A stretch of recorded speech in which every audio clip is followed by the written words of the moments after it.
નમસ્કાર મિત્રો, વિડીયોમાં તમારું સ્વાગત છે। મનસુખભાઈ રાઠોડને લઈને સૌથી મોટા સમાચાર આપણને મળી રહ્યા છે। બધા લોકો સપોર્ટ કરી રહ્યા છે કે મનસુખભાઈ રાઠોડ નિર્દોષ છે, મનસુખભાઈ રાઠોડને મદદ કરવું જોઈએ। પરંતુ મિત્રો, મનસુખભાઈ રાઠોડે જે ખોટું કામ કર્યું છે એ ખરેખર બહુ જ ખોટું છે કે આપણા ભારત દેશમાં જ રહે અને દેવી દેવતાનું અપમાન કરે છે, દેવી દેવતાને ખરાબ ટિપ્પણીઓ કરે છે। ખરેખર આવું ના થવું જોઈએ। મિત્રો, વિડીયોને છેલ્લે સુધી જોજો અને ચેનલ પર નવા આવો તો ચેનલને સબસ્ક્રાઈબ કરવાનું ભૂલતા નહીં કે આ છે મનસુખભાઈ રાઠોડ।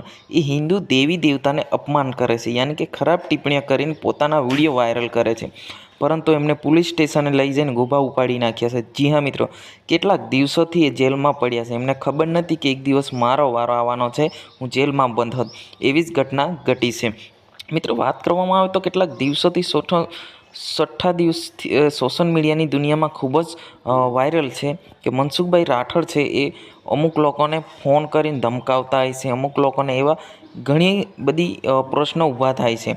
ખરેખર આવું કરતા હતા કે એમ જોવા જઈએ તો ખૂબ જ ફેમસ છે પાછા, પણ આ દેવી દેવતાનું ખરેખર અપમાન તો ના જ કરાય।